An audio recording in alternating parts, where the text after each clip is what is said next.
히브리서 12장 1절로 13절 말씀 공독하겠습니다. 이러므로 우리에게 구름같이 둘러싼 허다한 증인들이 있으니 모든 무거운 것과 얽매기 쉬운 죄를 벗어버리고 인내로서 우리 앞에 당한 경주를 하며 믿음의 주요 온전하게 하신 일은 예수를 바라보자. 그는 그 앞에 있는 기쁨을 위하여 십자가를 참으사 부끄러움을 개의치 아니하시더니 하나님 보좌 우편에 앉으셨느니라. 너희가 피곤하여 낙심하지 않기 위하여 죄인들이 이같이 자기에게 어역한 일을 참으신 일을 생각하라. 너희가 죄와 싸우되 아직 피 흘리기까지는 당하지 아니하고 또 아들들에게 권하는 것 같이 너희에게 권하신 말씀도 잊었도다. 일러스되 내 아들아 주의 징계하심을 경하게 여기지 말며 그에게 꾸지람을 받을 때에 낙심하지 말라. 주께서 그 사랑하시는 자를 징계하시고 그가 받아들이시는 아들마다 채찍질 하심이니라 하였으니 너희가 참음은 징계를 받기 위함이라. 하나님의 아들과 같이 너희를 대우하시나니 어찌 아버지가 징계하지 않는 아들이 있으리요. 징계는 다 받는 것이거늘 너희에게 없으면 사생자요 친아들이 아니니라. 또 우리 육신의 아버지가 우리를 징계하여도 공경하였거든 하물며 모든 영의 아버지께 더 복종하여 살려하지 않겠느냐. 그들은 잠시 자기 뜻대로 징계를 하였거니와 오직 하나님은 우리의 유익을 위하여 그의 거룩하심에 참여하게 하시느니라. 무릇 징계가 당시에는 즐거워 보이지 않고 슬퍼 보이나 후에 그로 말미암아 연단 받은 자들은 의와 평강의 열매를 맺느니라. 그러므로 피곤한 손과 연약한 무릎을 일으켜 세우고 너희 발을 위하여 곧은 길을 만들어 저는 다리로 하여금 어그러지지 않고 고침을 받게 하라. 아멘. 이 아들과 징계라는 말씀이 어쩌면 굉장히 합당한 말씀인 것 같다. 지금 시대에 그런 생각이 들어갑니다. 성경에는 위대한 신앙의 증인들이 있습니다. 믿음으로 하나님의 관계에서 증거를 얻은 수많은 증인들이 기록되어져 있습니다. 그들에게 있어서 가장 신앙의 중요한 요소는 믿음이라고 하는 것입니다. 믿음으로 이루어지는 일들이 믿음의 증인들에게 증거가 되어 그들의 신앙은 가장 강력한 일생을 살아가는 원동력이 되어줬습니다. 하나님의 관계를 이루어가는 은혜의 역사를 이루어갔습니다. 그래서 히브리서 11장의 말씀이 그것을 다 증언하고 있습니다. 1절부터 3절에는 믿음의 정의에 대해서 말하고 있습니다. 믿음은 바라는 것의 일상이요 보이지 않는 것의 증거라고 하시면서 믿음으로 창조하신 모든 세계 하나님이 창조하신 걸 알게 된다고 말씀하시겠죠.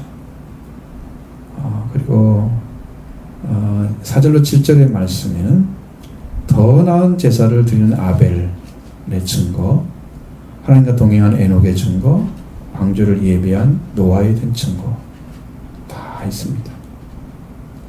8절로 12절에는 아브라함과 사라의 순종과 본향을 바라봄에 대해서 어떻게 그 길을 걸어갔는지 일증을 해주고 있습니다.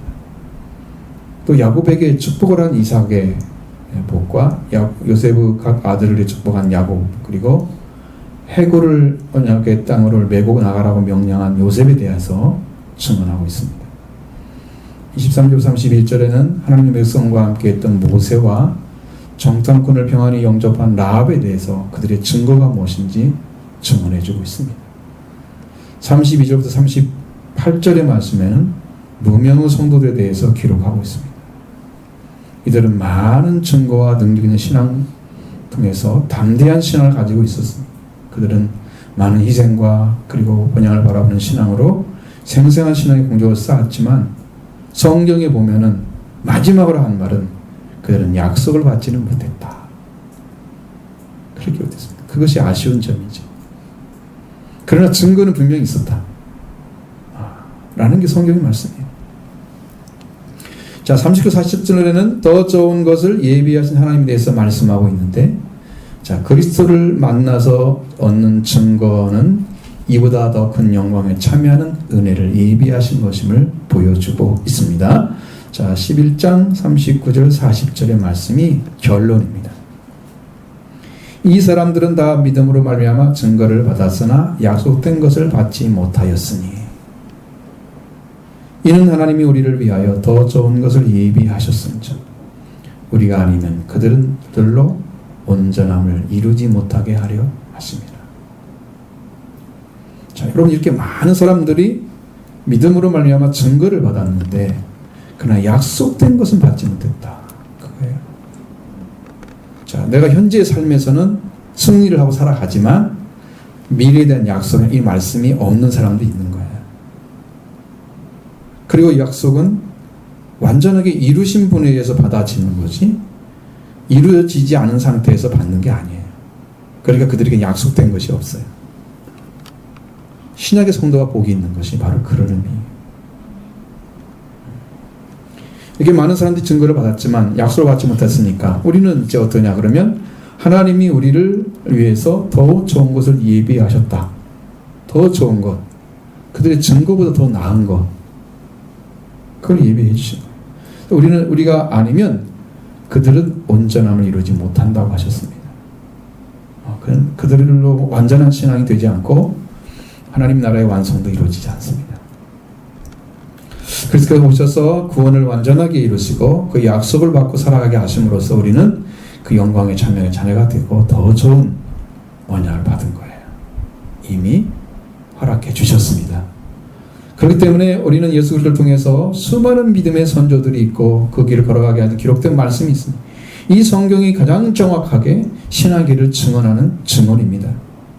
그럼 이것을 여러분이 수없이 읽고 살아갔던 삶의 선조들의 믿음을 본받는 삶이 필요하죠.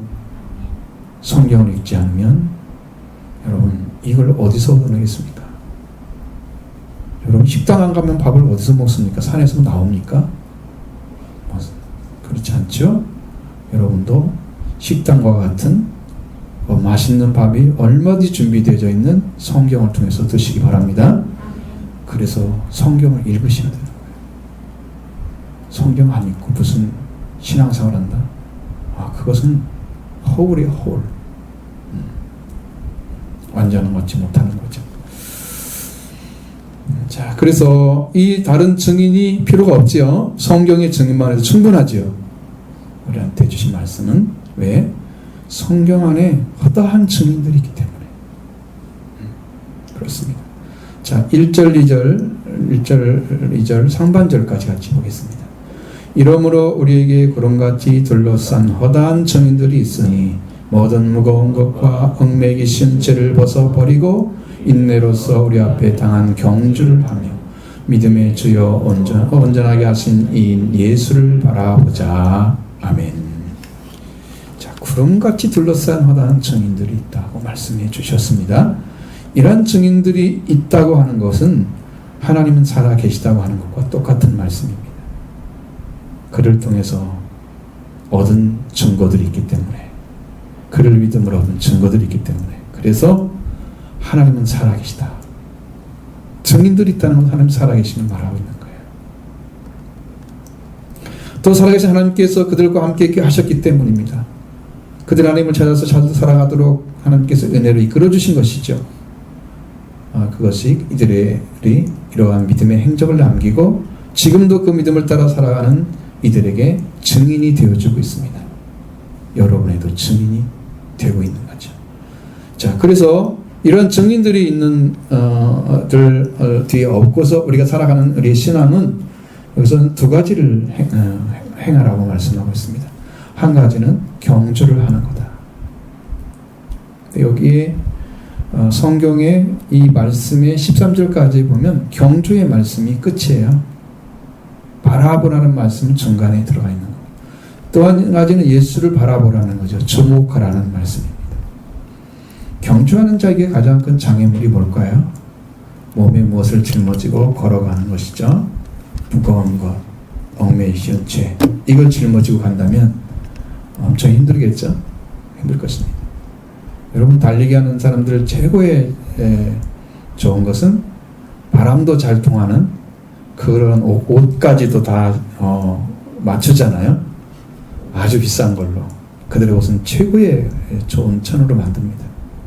왜? 단 0.001초라도 빨리 가기 위해서. 경주하는 자. 그런데 무거운 짐을 줬다? 달려가지 않겠다는 얘기죠. 달려가지 못한다는 얘기죠. 달려갈 수 없다는 얘기죠. 아무것도 안 된다는 거죠. 이 무거운 것이라는 것은 온코스라는 단어를 써내면 덩어리, 무거운 것, 이런 뜻을 가지고 있습니다. 덩어리? 뭔 덩어리가 붙어 있어요? 뭐 있으면 못 가죠? 무거운 것? 안 되죠. 무거운 것이란 목표물에 도달하는 데서 걸림이 될 만한 것들인데, 그걸 내던져야만 하는 무거운 것들을 말하고 있습니다. 자, 우리의 목표가 무엇입니까? 우리의 신앙을 가진 그리스도인들의 신앙의 목표가 무엇입니까? 예수님은 하나님의 보좌에 앉는 것이 승리였습니다.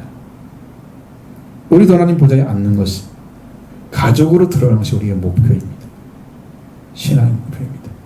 이렇게 하나님의 나라, 하나님의 왕국에 들어가는 것이 목표인데, 이것을 향해서 가는데 불필요한 장애가 되는 것들을 통틀어서 무거운 것이다.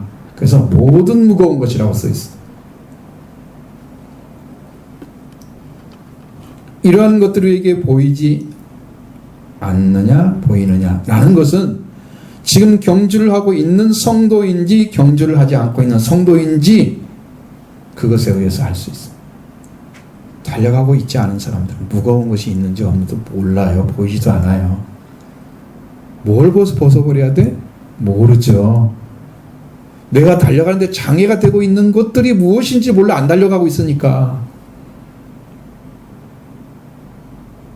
내가 살아가는 모든 것들 중에 무거운 것이 있다는 것을 아는 성도는 이미 그것을 버려야 한다는 것을 알고 있기 때문에,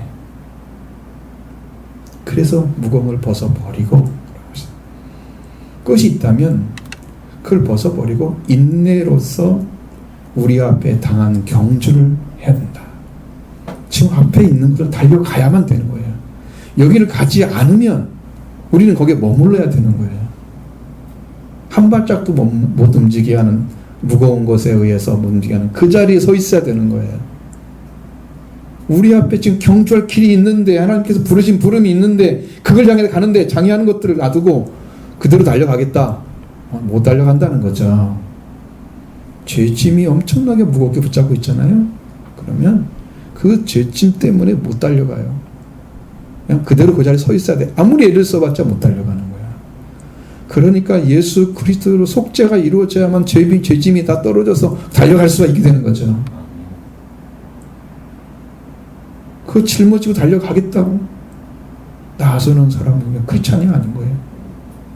그리스도가 주신 것을, 은혜를 믿지 않고 자기 그 짐덩어리 그대로 가지고 가겠다고, 달려가겠다고 하는데 얼마나 어리석은 것입니까?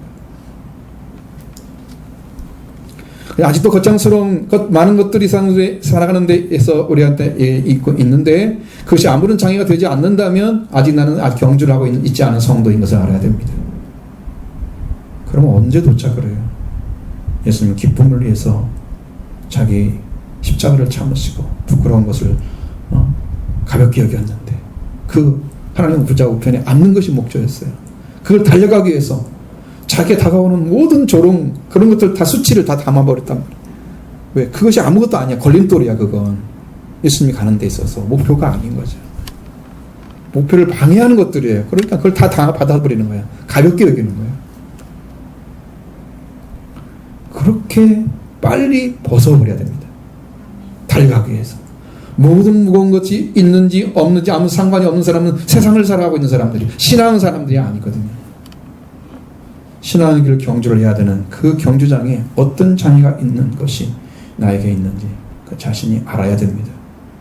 그대로 놓고 달려갈 수 없기 때문이죠. 나는 빨리 안 가도 괜찮아, 그냥 천천히 가도 돼, 이렇게 판단하는 것은 엄청 잘못입니다. 왜? 그건 자기 신앙관이에요. 주님은요, 우리 시편에서도 찬양들 말씀하셨잖아요. 찬양에서도 그 길에서 망하리니 그의 진노가 급하심이라.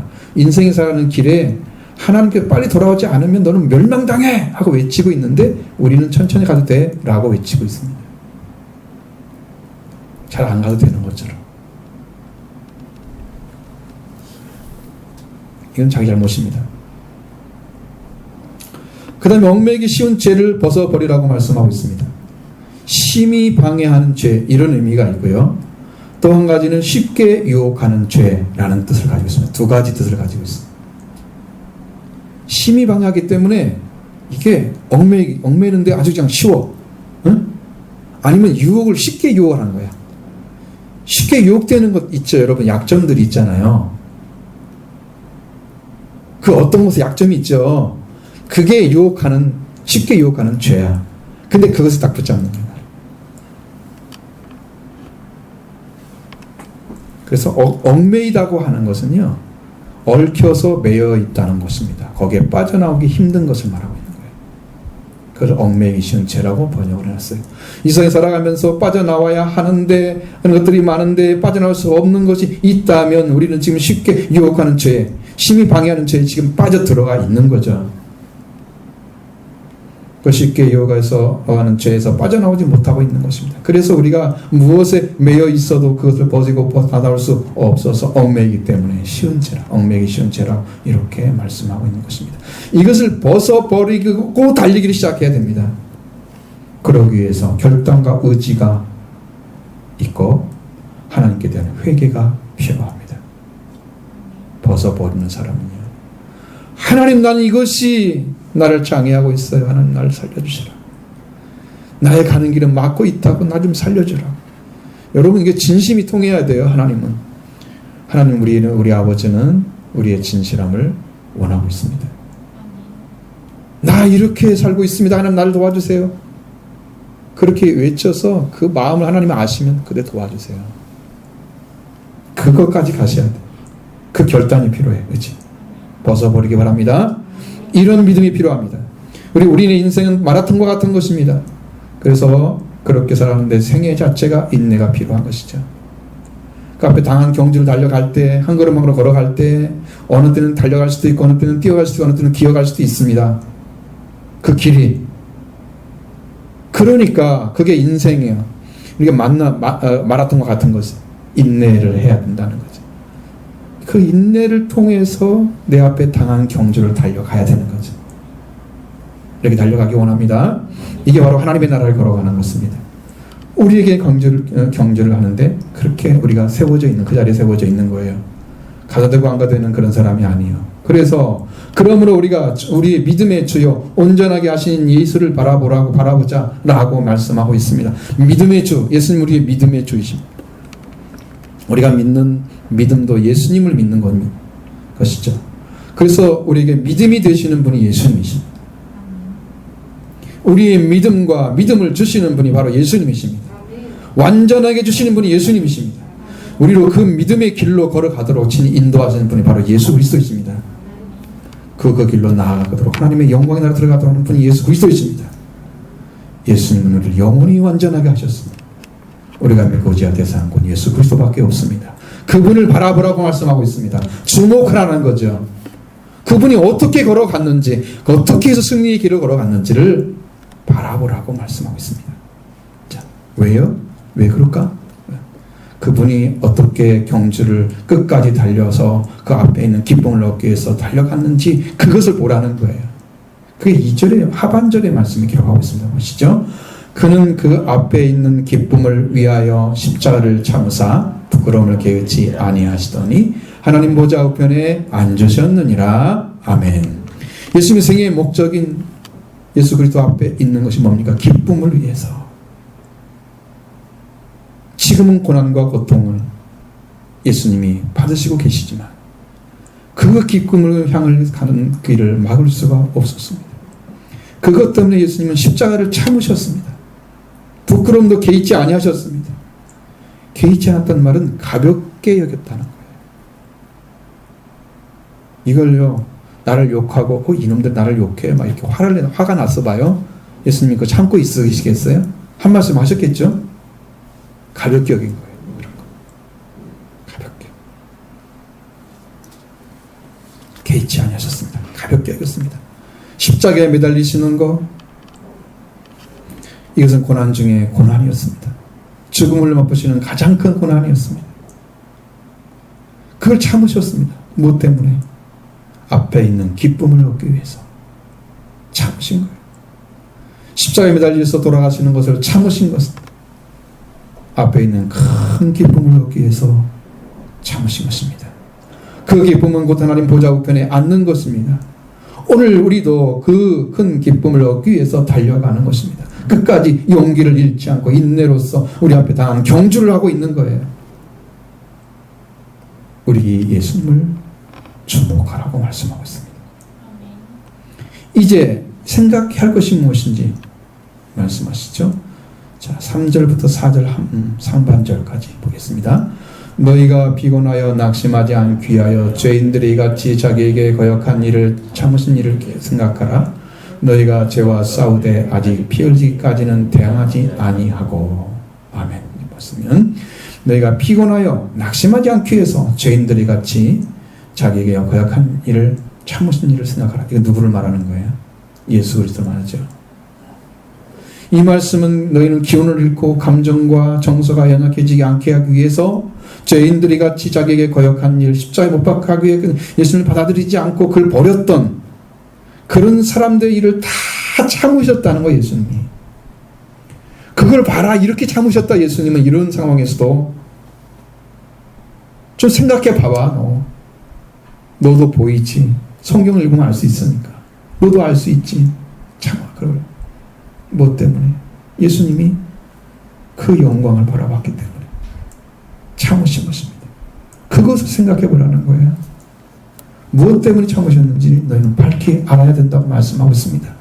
우리가 예수님께 죄인들이 했던 것을 보고 우리가 피곤하고 낙심하지 않기 위해서 기운을 잃고 감정과 정서 약하지 않기 위해서 죄인들이 함부로 예수님 대해서도 자기를 거역했던 그런 자들을 참으시는 그 예수님의 모습을 바라보라는 거예요. 그러니까 신앙생활에서 예수님 빼놓고 나의 생활만 중심으로 나의 생각이 중심으로 이렇게 신앙을 하니까 여러분 신앙이 자꾸 무너지는 거죠. 저렇게 힘들어도 예수님은 참으셨는데 그리고 큰 영광을 받으셨는데 이걸 바라봐야죠. 과연 우리가 죄와 싸울 때 피 흘리기까지 대항한 적이 있으십니까? 대항하지 않습니다. 타협을 하죠. 죄와 얼마나 싸워도 어떻게 대항해야 하는지 분명하게 알아야 됩니다. 타협하면요 싸우지도 않습니다. 대항한다는 말은요 맞서서 버티어 겨룬다는 뜻입니다. 정말 죄와 맞서서 싸우는 거예요. 피 흘리기까지. 예수님 피를 흘려서라도 죄와 싸워서 승리를 하셨단 말이에요. 근데 우리는 조금만 저기 하면 타협하면 바로 지는 거예요. 그 순간. 적당히. 이렇게 빌릴까지는 싸우는 자는 바로 아들로서 징계를 받고 있는 것입니다. 그 싸움이. 죄 때문에 회개를 하는 것이 피 흘릴까지 싸우는 거예요. 고통스럽잖아요. 내가 죄인이라고 인정하는 거 여러분 쉽습니까? 그걸 죄가 있는 것을 내가 알았다면 쉽지요? 그러나 내가 죄가 뭔지 모르고 있는데 죄인이라고 자꾸 인정하라고 하면 쉽지 않아요. 내가 왜 죄였어? 나 세상에 죄 짓는 건 없어? 이렇게 생각하는 거죠. 영이 알지 못하는 죄, 의식으로 알지 못하는 죄 얼마든지 있습니다. 근데 죄를 알지 못하니까 쉬운 게 아니에요. 그래서 피 흘리기까지 싸울 수 있겠습니까? 죄를 모르는데. 그러니까 싸움이 안 되죠. 타협하고 있는 거예요. 우리가 죄의 삶, 즉 모든 무거운 것과 얽매기 쉬운 죄, 쉽게 유혹하는 죄를 벗어버리고 우리 앞에 당한 경주를 해야 하는 자는 자신이 얽매여 있는 것이 옳지 않다는 걸 알면서 다시는 그 길을 걸어가지 않고 진정 달려가는 길을 달려가야 되는 그 길을 찾게 될 것입니다. 그러니까 그때 피 흘리까 싸우신 예수님처럼 우리는 회개를 통해서 들어가는 것입니다. 철저한 회개를 통해서 내가 피 흘리까 죄와 싸워서 예수님이 이루신 속죄와 부활을 얻게 될 것입니다. 이렇게 나가야 됩니다. 그 길이 어디 있느냐? 피 흘리까 싸우는과 동시에 피 흘리까 죄와 싸우는 것과 동시에 아들에게 권하는 말씀이 있다는 거죠. 그 권면하신 말씀을 받아들이는 그 길을 걸어가야 됩니다. 그 길이 지금 경주하는 길에 서 있는 거예요. 그것이 13절까지 이어지는 거예요. 자, 보시죠. 그 말씀은 5절 하반절부터 6절의 말씀 먼저 보십니다. 내 아들아, 주의 징계하심을 경하게 여기지 말며 그에게 꾸지람을 받을 때에 낙심하지 말라. 주께서 그 사랑하시는 자를 징계하시고 그 받아들이신 아들마다 채찍질하십니다. 아멘. 이 말씀으로 위안을 주고 공고와 격려를 주고 있습니다. 이 말씀은 잠언 3장 11절 12절의 말씀을 인용한 것입니다. 내용이 많이 다릅니다. 내 아들아, 여호와의 징계를 경하게 여기지 말라. 그 꾸지람을 싫어하지 말라. 대저 여호와께서 그 사랑하시는 자를 징계하시기를 마치 아비가 그 기뻐하는 아들을 징계함 같이 하시느니라. 아멘. 솔로몬을 통해서 주신 말씀이죠. 잠언 3장 11절 말씀 하반절에는 그 꾸지람을 싫어하지 말라. 근데 그건 히브리서 12장 5절 말씀 하반절 말씀에서는 그 꾸지람을 받을 때 낙심하지 말라. 이걸로 바꿔놨어요. 싫어하지 말라를 낙심하지 말라로 바꿔놨어요. 많이 바꿨죠? 아마 이것도 70인역 때문에 그랬을 것입니다. 잠언서 3장 11절 하반절에 싫어하지 말라는 말씀은 이게 원어를 보니까요 너무 기가 막힌 말이에요. 어떤 정도냐면 그냥 싫어하지 말라는 뜻이 아닙니다. 몹시 싫어하다 라는 뜻을 가지고 있는 거고요. 어느 정도 싫어하냐면 소름 끼칠 정도로 싫어해. 그러니까 꾸지람을 받을 때 소름 끼칠 정도로 싫어해. 막 악을 쓰는 거지 막. 난 듣기 싫어! 이런 것처럼 그만해. 화를 막 거꾸로 내는 거야. 자기가 꾸지람 안 들으려고. 그 정도의 싫어함이었어요. 성경 원어로 보니까 진짜 화가 날 정도로 그 말씀을 하고 있는 거예요. 꾸지람 받을 때 소름 끼칠 정도로 싫어하지 말라 이런 얘기였어요. 요즘 청년들 가운데 꼰대라는 말을 쓰잖아요. 꼰대라는 것은요, 꼰대에서 어이나 아이를 다 씁니다. 똑같이 쓰는 단어인데 이게 예전에는 아버지나 교사, 나이 많은 남자를 가리켜서 학생들이 그런 청소년들이 은어로 쓰였던 것입니다. 자기들끼리만 통했던 그런 언어였어요. 근데 근래에서는 자기 구태여는 서방식 타인에 강요하는 자를 꼰대질한다. 그래서 직장 상사나 나이 많은 사람을 가리키는 말로 의미가 변형된 속어가 됐습니다. 이제 통속적인 말이지만 저속한 말이야. 이게 원래 써야 될 말은 아니고 저속한 변형된 거죠. 세상에서 상처받은 사람들 중에 자신이 선 자리를 인정받지 못하고 있는 이들이 대부분 꼰대의 기질이 있다고 합니다. 제가 그걸 쭉 찾아봤거든요. 왜 이런 말을 쓰고 있을까 했더니 원인들이 아주 다양합니다. 근데 그 중에 중요한 것들은 그분들이 밑에 올라오는 사람들한테 좀 밀리거나 인정받지 못할 것 같은 그런 위협감이 있을 때 훨씬 더 많이 그런 꼰대 같은 짓을 한다고 그래요. 그렇게 원인을 이제 분석을 해놨습니다. 근데 제가 보기에는 꼭 좋거나 꼭 나쁜 건 아닌 것 같아요. 그게 꼭 잘못된 거다 이렇게 할 수도 없고 이건 좋아 그렇게 하는 것도 옳지 않아요. 자, 왜 이 말씀 드냐? 여러분 잘 읽어보시면 여러분 들어보시면 무슨 말인지 알겠죠?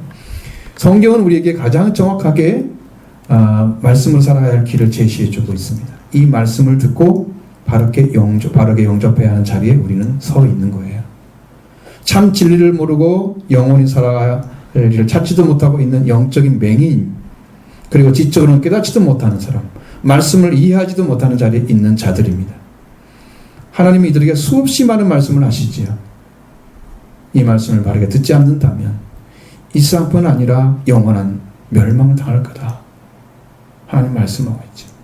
자, 이 말씀을 앞에 올바른 진리를 자리를 찾게 되면 우리는 하나님께 칭찬과 존귀와 영광을 얻게 될 것입니다. 자, 그러니까 성경이 우리에게 주시는 말씀은 우리가 꼭 들어야 하는 말씀을 주시는 거예요. 이 말씀을 믿고 회개하고 순종한 자를 찾게 되면 살게 되고, 이 말씀을 거부하고 회개하지 아니하면, 순종하는 순장으로 들어가지 아니하면 죽는 거예요. 그러니까 하나님 말씀은 여러분 세상의 꼰대와 달라요. 완전히 다른 진리예요. 이것을 이게 고전이라 옛날 것이다 생각해서 이 말씀을 잘 이해 못하면 성경을 그렇게 받아들이는 사람도 있을 거예요. 그래서 이건 너무 잔소리가 많으니까 읽지 않을 거야.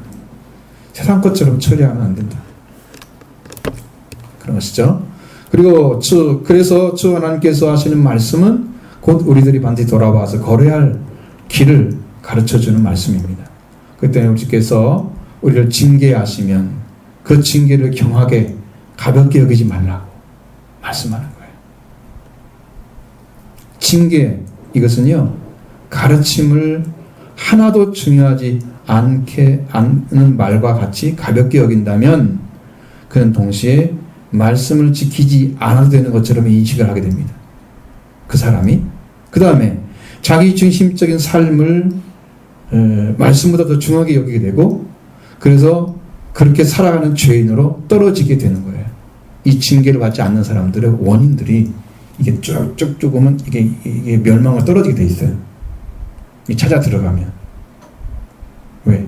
인식 자체를 말씀을 주시는데 이건 너무 잔소리가 많아. 그럼 마음이 싫어해 버리잖아요. 그 마음속에서 이미 인식을 안 해. 가볍게 여겨버려. 넘어가. 그렇게 되면 이 사람은 이 말씀을 지킬 수 않는 되는 것처럼 생각을 해요. 그러면서 그 사람은 죄인으로 떨어지게 됩니다. 결국은 말씀으로 못 돌아온다는 얘기입니다. 그래서 가볍게 여기지 말라. 그렇게 말씀하시는 거죠. 하나님께 주시는 징계를. 그래서 주님께서 주시는 말씀을 가볍게 여기지 말라고 하셨고, 그의 꾸지람을 소름 끼치도록 싫어하지 말라고 말씀하고 있습니다. 잠언 3장 11절 말씀처럼 5절에서는 그에게 꾸지람을 들을 때 낙심하지 말라고 바꾸었습니다. 여기 꾸지람은 드러내다는 말입니다. 폭로하다는 뜻입니다. 그냥 잠깐 얘기하는 게 아니고요. 이런 거잖아. 이게 막 눈에 보이도록 이렇게 드러내 주는 거나, 아니면 그 안에 들어있는 걸 폭로를 시켜버리는 거예요. 이러면 듣는 사람들이 어떻겠어요? 왜 그렇게까지 이 얘기를 해야 돼요? 이렇게 할 수도 있죠. 그런데 성경은 그런 것을 용납하지 않습니다. 있는 대로 받아들여야 자기가 알기 때문에 그 다음에 회개하고 그 다음에 순종이 일어나는 거예요. 자기를 정확히 모르고 적당히 조금만 이렇게 얘기해주면 그런가 보다 라고 넘어가 나중에 또 이 일을 또 그대로 해요. 순종하지 않아요. 확 드러내주면 이건 정말 좀 부끄럽긴 하지만 그 당시에는, 그런데 그걸 듣고 난 다음에 이거 하면 안 되겠구나, 이렇게 인식이 바뀌어지는 거예요. 그래서 가볍게 여기지 말고 꾸지람 들을 때는 분명하게 들어야 되는 거죠. 자, 그래서 꾸지람이라는 말이 이렇게 폭로하는 건데, 내가 폭로할 때 그것을 낙심하지 말라는 것은 여기서는 연약해지지 말라는 뜻입니다. 지시지 말라는 거예요. 그 말을 듣고 너 연약해져서 마음이, 정서가 연약해져서 그렇게 해서 마음이 이제 낙심하는 자에 떨어지지 않게. 그래서 낙심이란 말로 바꿔놨어요. 우리나라 말은. 원래 연약해지다는 말인 뜻인데, 하나님께서 그 한 사람 한 사람을 드러내시면서 우리가 지치거나 연약해지지 말라고 말씀하고 있습니다. 주께서 그 사랑하는 자를 징계하시고 그가 받아들이시는 아들마다 채찍질 하기 때문입니다. 징계와 채찍질은 자신이 어떠한 것을 잘못하고 있는지 돌아가야 하는지를 모르고 달려가고 있을 때 그걸 제지하고 옳지 않은 방향을 알게 하고 돌아서게 하기 위해서 필요한 것들입니다. 그러나 그것들을 받아들이는 사람이 가볍게 넘겨버려요. 그는 돌아설 기회를 잃고 말 것입니다. 그게 위험하죠. 하나님은 아버지라고 말씀하고 있습니다. 그러니까 그는 아들을 사랑하기 때문에 그 사람들을 하여금 하나님의 자녀라는 지위를 보존하게 하기 위해서 그 자녀들로 하여금 그 마음을 돌이켜서 아버지 집으로 돌아가게 하기 위해서 징벌을 하고 계시는 거예요. 때로는 이 성경이 징벌이란 단어로 바꿔지기도 합니다. 근데 여기서 주로 말하고 있는 것은 대개 훈련이나 아니면 교육하는 것을 말합니다. 여기서 징계라는 말은 그런 의미로 쓰여졌어요. 근데 우리말로는 징계라는 말을 쓰니까 굉장히 무섭게 징벌하거나 아니면 많은 그 계율을 줘서 그들을 다스리는 것 같은 그런 느낌으로 하겠는데 그런 의미가 아니에요.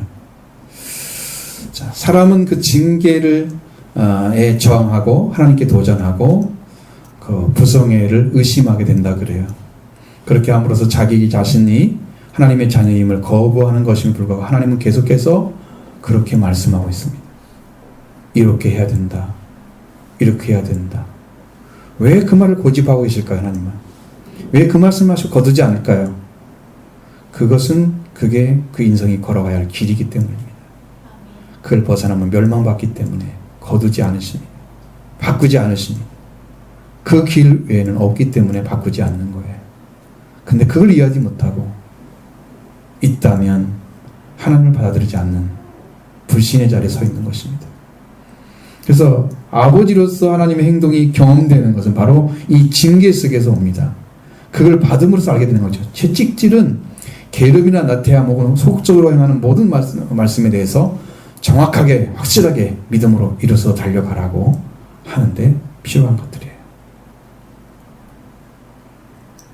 뭐라고 써 있어요? 채찍질은 분명하게 받아들이는 아들마다 채찍질을 한다 그랬죠? 그러니까 이 채찍질은 매질이라는 단어와 똑같은 거예요. 좀 더 강하게 강화됐죠? 교정하기 위해서 징벌을 가하다 그런 뜻입니다. 원어에 보면. 자, 여러분 이게 지금 잘못됐어요? 잘못된 것을 분명히 알려줬어요. 그리고 교정하기 위해서 이걸 하지 않으면 안 되는데 그걸 고치지 않으면 징벌을 가해야 되는 거예요. 돌아서게 하기 위해서. 왜? 아들처럼 대우하니까 그렇게 하는 거예요. 아들이 아니고 나와 상관이 없는 사람이야. 내가 왜 매를 때려요? 왜 힘들게 나한테 내가 힘들어 하면서 그걸 그렇게 감당해줘야 돼요? 내 자식이 아닌데? 하나님도 내 자식이 아니면 그렇게 안 해요. 계속 잔소리 말씀처럼 들려지지 않아요. 안 하면 그만해. 버릴 수 있어요. 그것이 가장 무서운 거예요. 가장 두려운 것은요, 하나님이 말씀하지 않는 거예요. 말씀하지 않으면 길이 없다는 거예요, 그 사람은. 그게 제일 두려운 거예요. 말씀할 때 돌아오시기 바랍니다. 이게 길인 거예요. 지금이 중요한 시기예요. 그렇기 때문에 우리가 징계를 하거나 꾸지람을 할 때 마음이 연약해지는 것을 연약해지지 말라고 당부하고 있고, 또 주님께서 사랑하신 자에게 징계하시고 그들을 받은 아들마다 채찍질한다고 말씀하고 있습니다. 왜 그럴까요? 목적이 뭘까요? 보세요. 7절부터 10절의 말씀입니다. 너희가 참음은 징계를 받기 위함이라 하나님이 아들과 같이 너희를 대우하시나니 어찌 아버지가 징계하지 않는 아들이 있으리요. 징거는 다 받는 것이거늘 그에게 없으면 사생자요 친아들이 아니니라. 또 우리 악신의 아버지가 우리를 징계하여도 공경하였거든 하물며 모든 영의 아버지께 더 복종하여 살려하지 않겠느냐. 그들은 잠시 자기의 뜻대로 징계하였거니와 오직 하나님은 우리의 유익을 위하여 그의 거룩하심에 참여하게 하시느니라. 아멘. 자, 우리 주님은 앞에 있는 기쁨을 위해서 십자가를 참으셨죠? 우리의 참음은 뭡니까? 징계를 받기 위해서 참는 거다 그랬어요. 놀라웠게도 자식의 자리는요, 정말로 제대로 세워야지 하는 그런 자리에 서 있는 거예요. 징계를 받되 정상적으로 그를 참는 자가 되는 것은 징계를 받아들이는 자입니다. 인내할 수 있습니다. 그걸 가지고. 왜 그렇게 하느냐? 바로 그렇게 하는 것은 우리 하나님께서 우리를 아들과 같이 대우하기 때문에, 아들로 세우기 위해서, 순종하는 자를 세우기 위해서, 그래서 징계를 하시는 거예요. 그래서 나는 네가 올바르게 되든지 말든지 아무 상관없어. 나는 너에게는 관심 없어. 네가 알아서 살아. 이렇게 말하는 부모는 세상에 없는 부모 똑같은 것이죠. 이 징계라는 말이 그래서 교사처럼 보여지는, 교육하는 그런 단어로 쓰거나 혹은 훈련시키는 분과 같은 분으로 씁니다. 그게 더 중심이에요. 여러분, 징계란 말로 바꿔놨기 때문에 우리말로는 좀 강하게 들리잖아요. 그런 의미가 아니라는 걸 말씀드리는 거예요. 징계가 바로 그런 의미입니다. 그래서 하나님, 분명한 아버지께서 징계를 받지 않는 아들이 있겠느냐라는 말씀이요. 없습니다.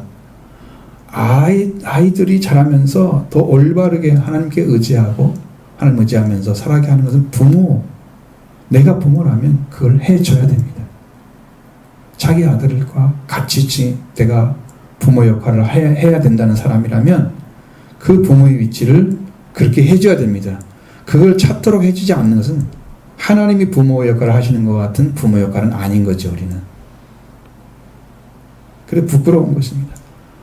어찌 아버지가 징계하지 않는 아들이 있겠느냐? 징계는 다 받는 것이다.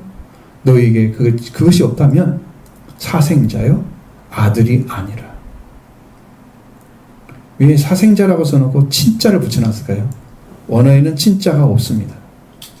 사생자와 구분하기 위해서 친자람을 붙여놨어요. 우리 한국어만 있는 거예요. 원어는 없어요.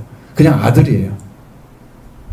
그럼 사생자는 뭐냐 그러면 사생아의 아니면 천안소생의 뜻하는 노도스라는 단어를 사용하고 있습니다.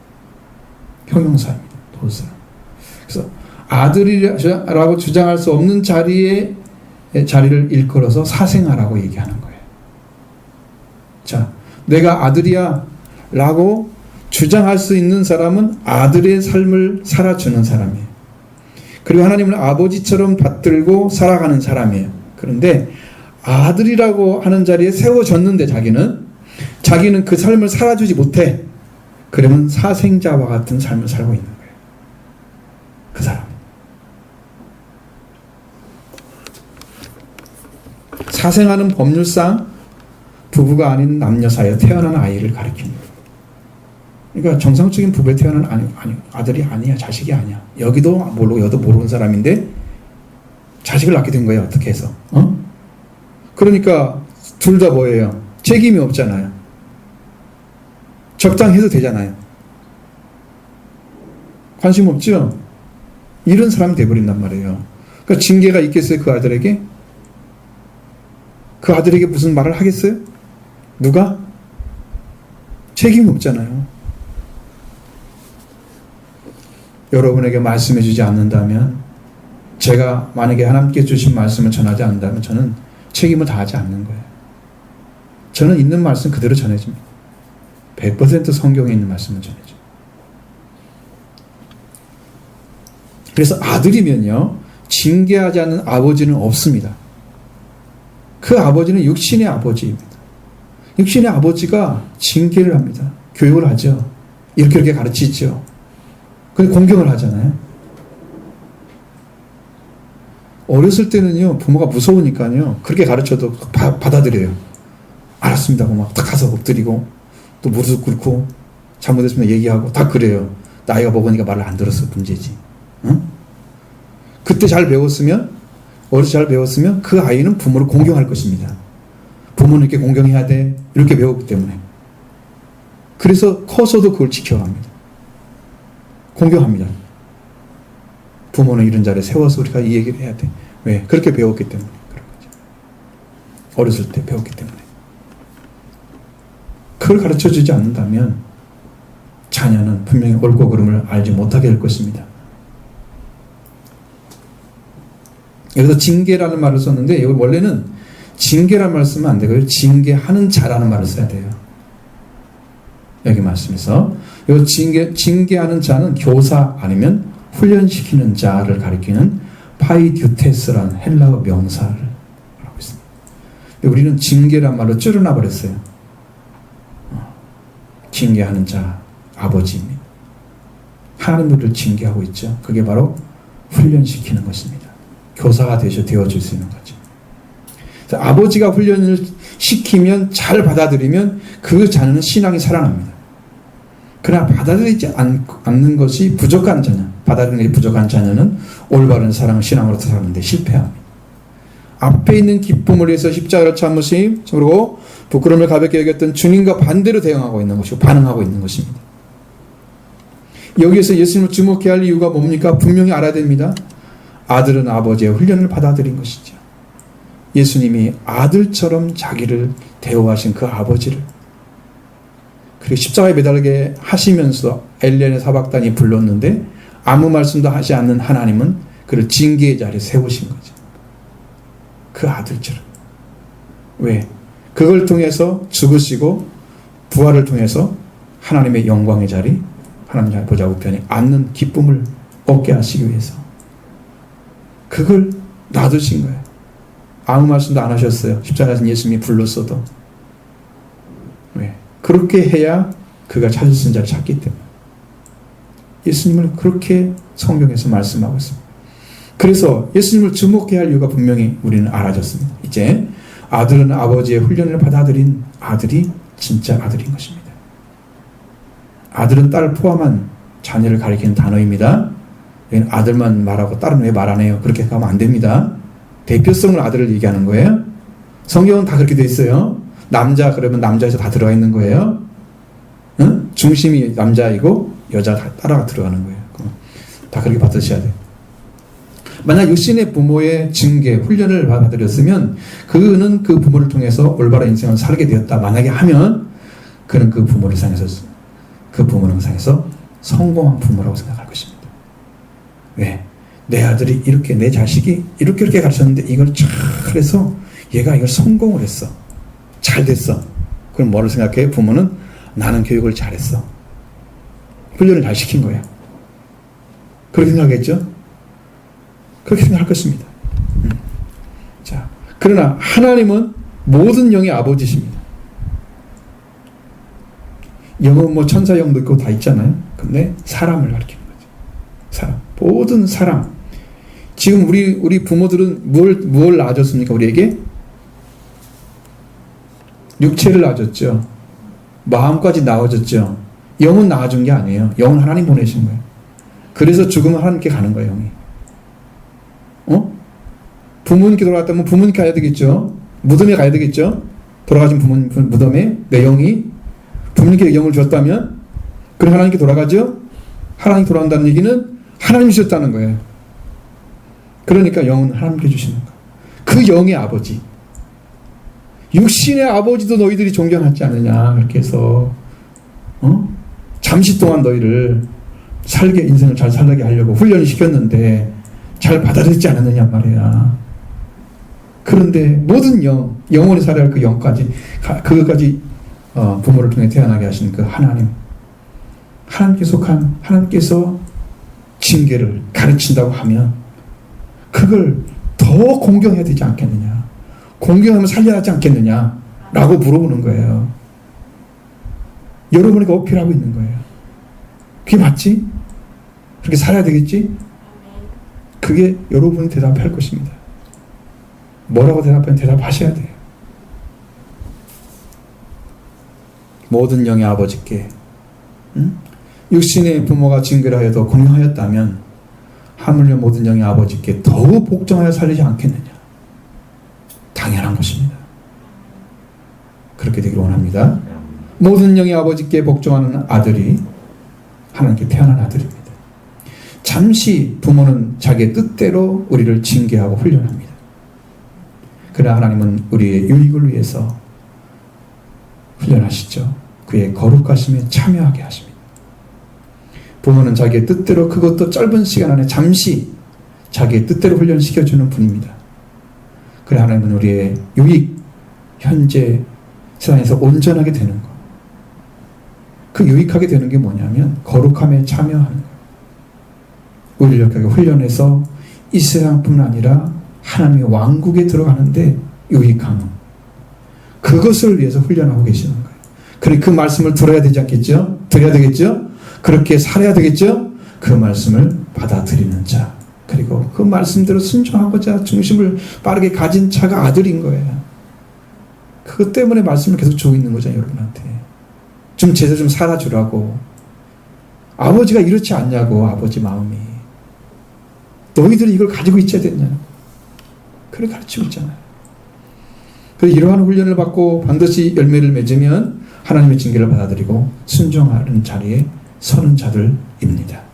나무를 심어도요, 똑바로 설 수 없는 나무가, 똑바로 나무가 있죠. 여러분, 많이 보면 나무들이 좀 굉장히 괜찮은 나무들이 있죠. 쫙쫙 서 있는 것들. 근데 어떤 나무는 이렇게 비틀어져 있어요. 조금 비틀어져 있다. 나무면 이대로 자라면, 뚱뚱하게 자라면 이게 비틀어져서 쓸모가 없는 나무 다 되겠죠. 딱 보이지, 눈으로. 그때, 부모도 이제 자식 보면서 얘는 좀 비틀어졌네? 있죠? 잡아야 되겠죠. 지친목을 됩니다. 그래서 똑바로 세워서 딱 묶어 놓습니다. 요렇게 서야 돼. 이 나무가 이제 자리가 잡으면서 몸이 좀 펴지죠? 그러면서 좋은 나무로 자랍니다. 이거 안 해주는 분, 이건 부모의 책임을 다하고 있지 않는 거예요.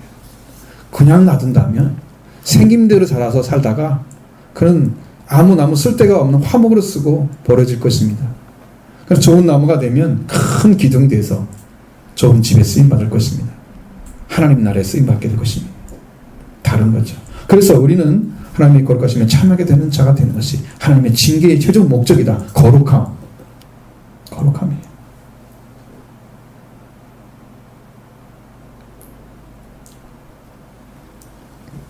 하나님만 가지신 이 성품에 참여하는 자가 되어야 하나님의 아들이 됩니다. 거기에서 출발하는 것이 신앙입니다. 그럼 여러분한테 묻는 거죠. 여러분 거룩함을 가지고 있습니까? 거룩함에 참여하고자 하십니까? 아멘.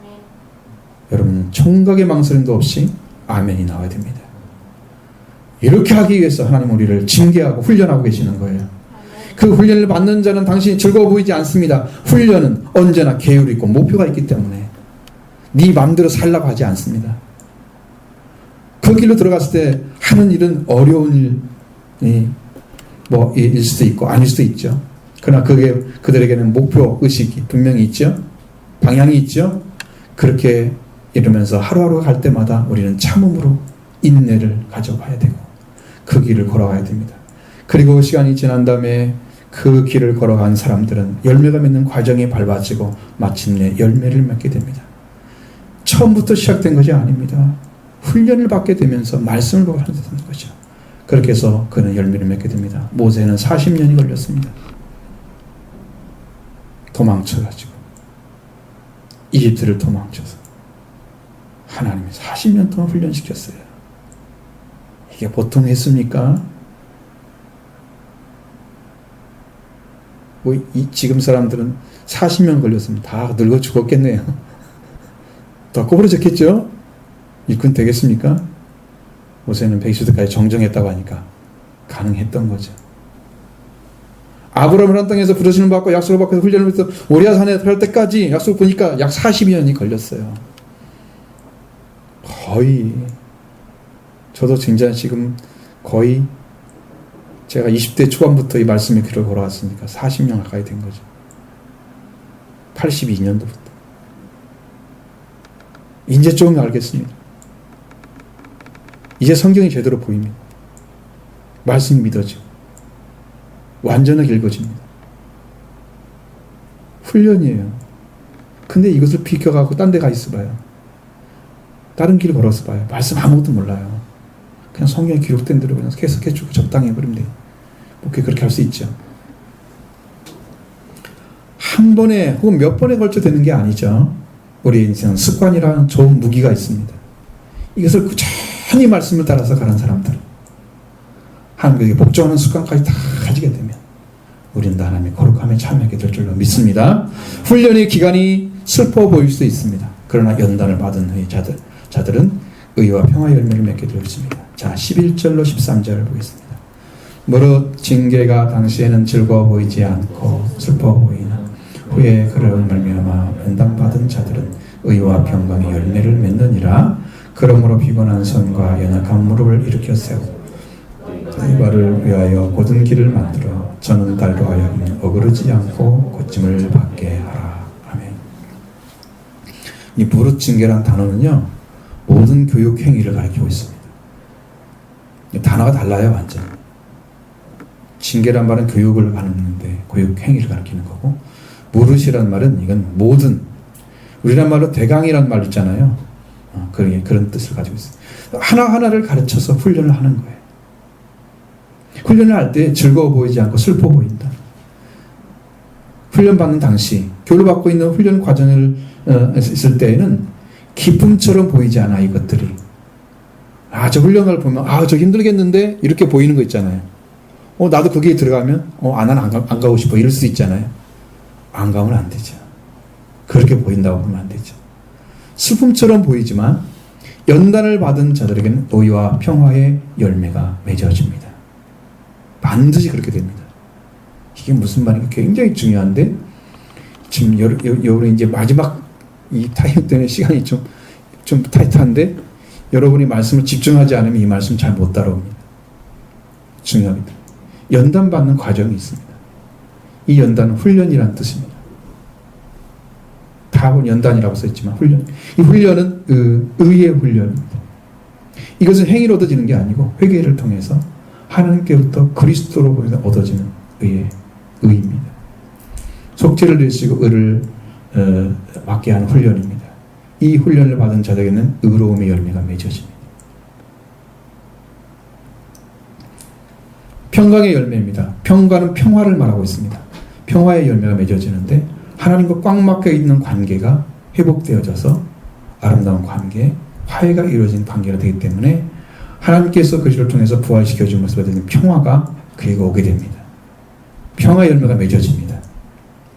그래서 속죄와 부활과 같은 의미예요. 의는 속죄와 통해서 얻어지는 거고요. 평화는 부활을 통해서 얻어진 거예요. 근데 여기는요, 싹 감춰놨어요. 그냥 그걸로 열을 맺은다고 딱 나와요. 그러면 그걸 아무도 못 찾아내요. 의로움. 하나님께서 우리를 인정해 주시는 거 그렇게 말하겠죠? 얻어지는 과정을 몰라요. 그렇기 때문에 피곤한 손과 연약한 무릎을 일으켜 세우고 너희 발을 위하여 곧은 길을 만들어 저는 달로 하여금 어그러지 않고 고침을 받게 하라고 위로의 말씀을 주고 있습니다. 12절의 말씀은 이사야 35장 5, 3절의 말씀 인용한 것입니다. 너희는 약한 손을 강하게 하며 떨리는 무릎을 굳게 하며 이렇게 되어 있어요. 약한 손을 강하게 하며 떨리는 무릎을 굳게 하며 이 말씀을 인용해서 이렇게 바꿔놨어요. 그러니까 이 말씀으로 고난으로 인해서 소진된 상태에 있는 그 이스라엘 백성들, 유대 백성들이죠. 이들에게 주신 말씀인데 히브리서에서 그걸 가져온 거예요. 수신자들에게 강하고 담대해질 것을 권면하기 위해서 이 말씀을 인용해 주었습니다. 피곤한 손, 연약한 무릎, 어그러지 않게 해야 할 다리.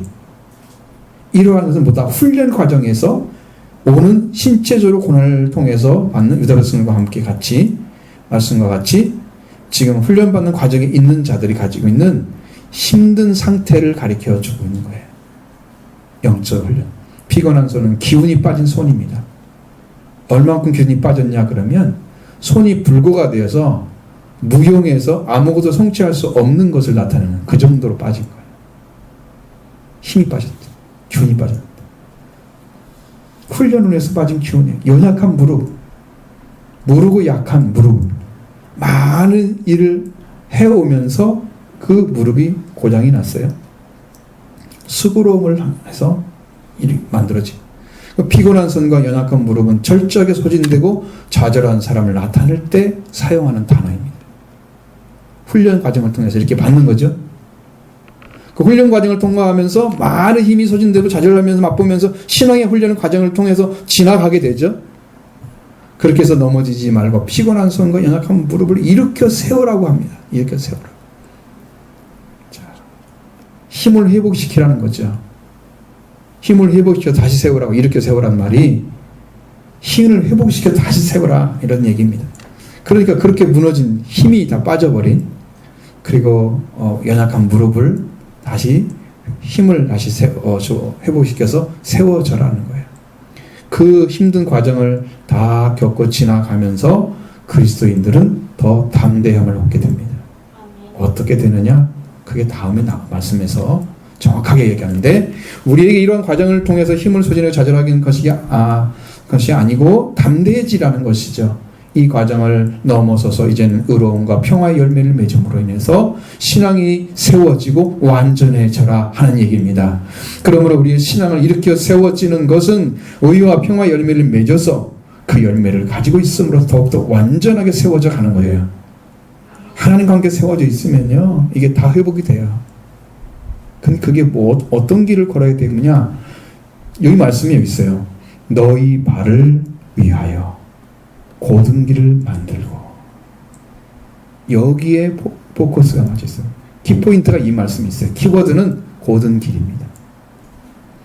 이 말씀은 잠언 4장 26절 말씀을 인용했습니다. 내 발이 행할 길을 평탄하게 하며 내 모든 길을 든든히 하라. 이 곧은 길은 뭘 얘기하느냐 그러면, 이미 부활하신 그리스도를 통해서 얻어진 평화, 그걸 가졌죠? 그 부활하신 그리스도를 향해서 바라보고 그걸 바라보는데 소홀해지지 않도록 그 목표를 향해서 나아가라는 뜻입니다. 그렇게 신앙이요, 높이가 점점 달라져요. 곧은 길은, 자, 원어로만 말씀드리면 이 곧다고 하는 단어는 트로키아라는 단어입니다. 이것은 바퀴 자국이라는 뜻입니다. 길이라는 의미는 소로를 가리키고 있습니다. 소로. 넓은 길이 아니에요. 좁은 길인데 거기에 바퀴 자국이 나와 있어요. 어떻게 하면 돼요? 그 자국만 따라가면 꼴이 나는 거예요. 예수 그리스도가 그 길을 이미 걸어갔어요. 곧은 길을. 바퀴 자국을 남기고 걸어갔어요. 예수님이 십자가의 길을 걸어갔어요. 그 길을 걸어가는 거예요. 그 걸어가시고 완성하신 길. 바로 그 길이 곧은 길입니다. 바퀴 자국만 있으면 그 길로 걸어가면 되죠. 그리스도께서 십자가를 지고 가셨던 길, 그리고 부활을 이루신 길, 이 길이 바퀴 자국이 난 좁은 길입니다. 소로입니다. 그래서 우리가 곧은 길을 걷는 건데, 이 곧은 길이 바꿔지면 십자가와 부활의 길을 가리키는 거예요. 그 길로 가라는 거예요. 할렐루야. 그런데 그 길을 걸어가야 할 성도는 저는 다리를 가지고 있습니다. 다리가 저로 다리나 발에 손상을 입었어요. 부상을 입은 거죠. 그러니까 다리가 저러지죠. 이 곧은 길이 아니면은 여러분 이 길을 걸어갈 수가 없어요. 다리가 이미 고장 났잖아요. 그럼 고침을 받아야 할 거 아니에요. 그래서 곧은 길이 아니면 어그러지는 거예요. 어그러진다는 말은 관절이나 뼈가 탈구된 것이 어그러지는 걸 말하는 거예요. 다리가 지금 저렸잖아요. 그러면 다리나 발이나 지금 부상을 입었죠. 이 뼈가 튀어나와가지고 못 걸어가게 되는 거지. 탈구가 되거나 관절이나 뼈가 탈구되거나 그런 길이 되지 않게 고침을 받게 하라. 고침을 받게 하라 말씀하시는 거예요. 고침을 받게 하는 고치라는 의미입니다. 치료하라는 말이죠. 여러분 험한 길을 걷다 보면 다리가 다치죠. 저는 천리 연구는 해오지 못했어요.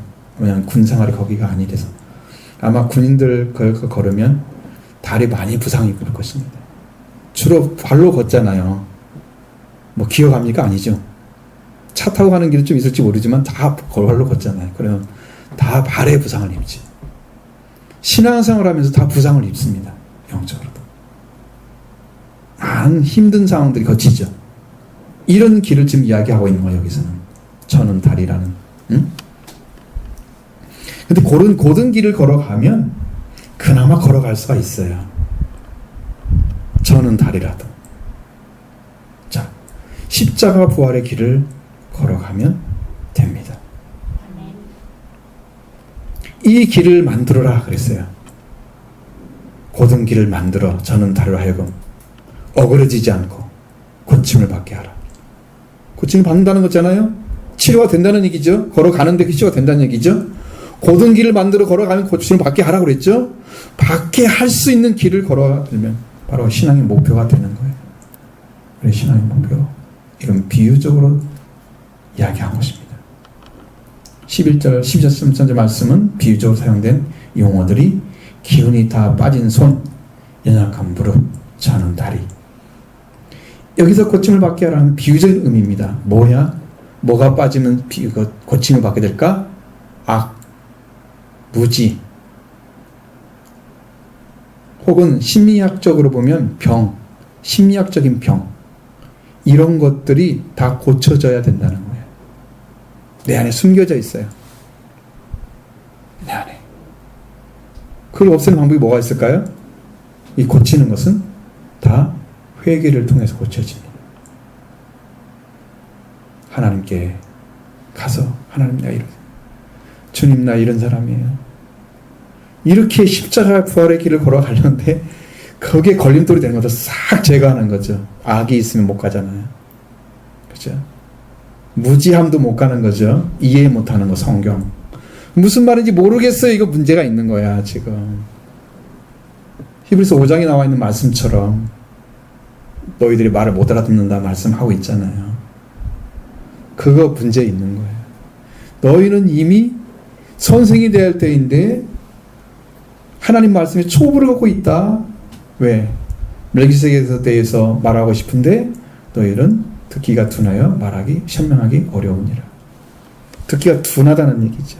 이 둔하다는 것이 바로 사생아와 같은 자리에 영적으로 회복되지 못한 자리에 서 있는 자들을 가리키고 있는 거예요. 아들로 돌아온 사람은 다 들려집니다. 믿어집니다. 걷게 하십니다. 자, 그래서 우리가 이 징계를 받는 것, 고된 훈련을 통해서 의로움과 평화의 열매를 맺죠. 예수 그리스도의 속죄와 부활의 길을 걸어가는 것입니다. 소진하는 것 좌절된 그 성도들의 삶, 십자가 부활의 힘을 얻게 되면 여러분 다 회복될 줄로 믿습니다. 우리 악도 다 제거하시고 무지함, 하나님이 없는 상태가 무지한 거예요. 그러니까 무지라는 것은 하나님이 지혜의 근원이잖아요. 하나님 자신이 지혜거든요. 근데 하나님이 안 계시니까 성경을 이해를 못하니까 이게 무지한 거야. 무지라니까 세상 사람처럼 말 못 알아듣는 사람만 얘기하면 안 되는 거예요. 지금 그리스도인들은 그 정도는 아니잖아요. 다 대학 나오고 다 그랬잖아요.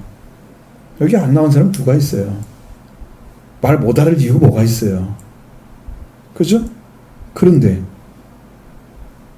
왜 못 알아들어요? 무지함이 와요. 성경을 다 읽으면 다 이해 어느 정도 되잖아요. 영적인 걸 말하는 거예요. 하나님이 없는 상태. 다 그런 것들이 걸림돌이에요. 고침 받아야 돼요.